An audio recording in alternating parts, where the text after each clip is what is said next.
নমস্কার, সবাইকে জানাই সমৃদ্ধ অফিসিয়াল 3.0 আরও একটি ভিডিওতে। আশা করছি সবাই ভালো আছেন, আমিও খুব ভালো আছি। আর আমার সকল অডিয়েন্সদের জানাই আরও একটি নতুন ভিডিওতে স্বাগত। আজকে আমি যে স্টোরিটা শোনাতে যাব স্টোরিটার নেম হলো নিঝুম রাতের অতিথিশালা। তা গল্পটি শুরু করা যাক। কলকাতার বাইরে শহর থেকে অনেক দূরে একটা পুরনো জমিদার বাড়ি ছিল। লোকমুখে শোনা যায় জমিদার বাড়ির শেষ বংশধর রাজা রণবীর সিংহ নাকি তার ভালোবাসার মানুষকে না পেয়ে ওই বাড়িতেই আত্মহত্যা করেছিলেন। এরপর থেকে বাড়িটা জনশূন্য। দিনের বেলাতেও কেউ ওদিকে ঘেঁষতে সাহস পেত না। আর রাতের কথা তো বাদই দিন। একদিন একদল তরুণ অভিযাত্রী ঠিক করলো তারা এই বাড়িতে রাত কাটাবে। উদ্দেশ্য ভূতের অস্তিত্ব আছে কিনা সেটা পরীক্ষা করা। দলের প্রধান ছিল রনি, যে এই সব অলৌকিক ব্যাপার স্যাপার মোটেই বিশ্বাস করত না। বাকিরা অবশ্য কিছুটা কৌতূহলী, কিছুটা ভীতু। সূর্য ডোবার আগেই তারা বাড়িটার কাছে পৌঁছালো। বাইরে থেকে দেখেই গা ছমছম করছে। বড় বড় গাছপালা বাড়িটাকে এমনভাবে ঘিরে রেখেছে যেন দিনের আলোও ঠিক মতো প্রবেশ করতে পারত না। মস্ত বড় লোহার গেটটা বহুদিনের পুরনো, মরচে পড়ে প্রায় লাল হয়ে আছে। কষ্ট করে গেট খুলে ভেতরে ঢুকতেই একটা ঠান্ডা বাতাস ওদেরকে যেন অভ্যর্থনা জানালো। বাড়ির ভেতরে ধুলো আর মাকড়সার জালে ভরা। ঘরের আসবাবপত্র ভাঙাচোরা অবস্থায় পড়ে আছে। একটা বড় হল ঘরে সবাই মিলে ক্যাম্প করলো। রাত যত বাড়তে লাগলো, বাইরের নিস্তব্ধতা আরো গভীর হতে থাকলো।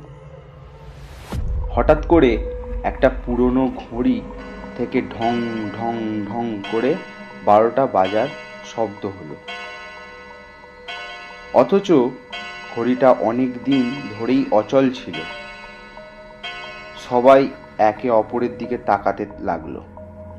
রনি অবশ্য বলল, বাতাসে নড়াচড়া লেগে হয়তো হয়েছে। কিন্তু এর কিছুক্ষণ পরেই শুরু হলো আসল ঘটনা। ওপরের তলা থেকে যেন কার ফিস ফিস শব্দ ভেসে আসছে। প্রথমে কেউ পাত্তা দিল না, কিন্তু শব্দটা ক্রমশ স্পষ্ট হতে লাগলো। মনে হচ্ছে যেন কেউ ভাঙা ভাঙা গলায় কিছু বলার চেষ্টা করছে। রনি সাহস করে টর্চ নিয়ে উপরে গেল, সঙ্গে তার বন্ধু আকাশ। সিঁড়ি দিয়ে উপরে উঠতে গিয়েই কেমন একটা পচা গন্ধ পেল তারা। উপরে গিয়ে দেখলো একটা করিডোরের শেষ মাথায় একটা বন্ধ দরজা থেকে শব্দটা আসছে। দরজাটা বহু বছর ধরে বন্ধ ছিল, তার প্রমাণ স্পষ্ট। রনি যেই দরজায় হাত দিল, অমনি দরজাটা ক্যাঁচ করে খুলে গেল। ভেতরের দৃশ্য দেখে ওরা দুজনেই ভয়ে জমে গেল। ঘরের মেঝেতে ছড়ানো ছিটানো কিছু পুরনো কাপড় আর একটা ভাঙা আয়না। কিন্তু আসল ভয়টা ছিল অন্য কিছুতে। আয়নার সামনে একটা অস্পষ্ট ছায়া মূর্তি দেখা যাচ্ছে, যা ধীরে ধীরে স্পষ্ট হচ্ছে। মনে হচ্ছে যেন একজন মহিলা, যার চুল উস্কো খুস্কো আর চোখ দুটো কোঠরাগত। হঠাৎ করে একটা হিম শীতল হাওয়া পুরো ঘরটাকে গ্রাস করলো। সেই অস্পষ্ট মূর্তিটা ওদের দিকে তাকিয়ে একটা করুণ হাসি হাসল। রনির হাত থেকে টর্চটা পড়ে গেল। ঘরটা অন্ধকার হয়ে গেল। শুধু সেই ফিসফিসানিটা আরো জোরালো হলো। মনে হচ্ছে যেন অসংখ্য কণ্ঠস্বর একসঙ্গে ফিসফিস করছে, পালাও পালাও। রনি আর আকাশ চিৎকার করতে করতে নিচে নেমে এলো। বাকিরাও তখন ভয়ে সিঁটিয়ে আছে।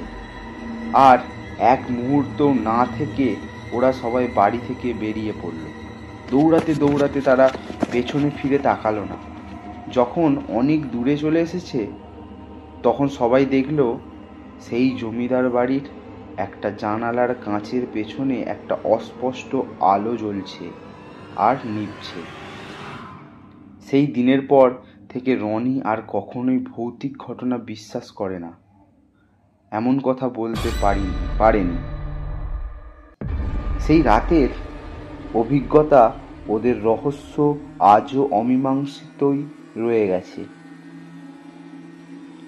এটা ছিল একটা বাংলো বাড়ির ঘটনা।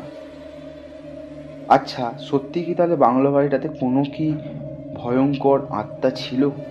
কি মনে হয় আপনাদের, যে সত্যিই কি ওখানে কোনো ভয়ঙ্কর আত্মা ছিল, না ওটা কোনো ভিখারি ওখানে বসবাস করছে? সেটা ওরা খুঁজে আর পেল না। যাই হোক, তাহলে গল্পটা কেমন লাগলো সবাই একটু কমেন্টে লিখে দেবেন।